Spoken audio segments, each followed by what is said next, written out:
Artis R adalah anak band dan disebut Crazy Rich, diduga terlibat gratifikasi Rafael Aluntri Sambodo.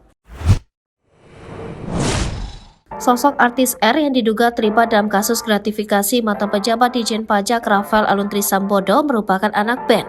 Selain itu, artis R pula disebut sebagai Crazy Rich. Informasi baru soal artis R tersebut disampaikan Sekretaris Pendiri Indonesian Audit Watch, Iskandar Sitorus. Inisial R ngaku-ngaku disebut Crazy Rich lah, bisa dibilang orang kaya baru, terang Iskandar Sitorus. Kendati demikian, Iskandar Sitorus melihat pajak pribadi artis berinisial R tersebut sebenarnya tidak cenderung memperlihatkan orang yang kaya, seperti yang diakui.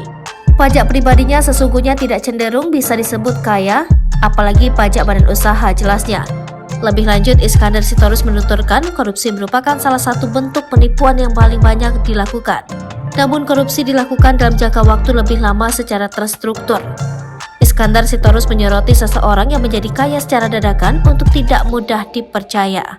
Dalam kesempatan tersebut, Iskandar Sitorus mengaku belum bisa memberikan informasi lebih detail terkait nama sang artis. Pihaknya tak ingin merusak citra artis tersebut sebelum adanya keputusan hukum. Selain itu, Iskandar Sitorus juga mengatakan bahwa artis berinisial R merupakan anak band. Namun, ia tetap belum bisa membeberkan informasi lebih lanjut terkait inisial atau nama band tersebut.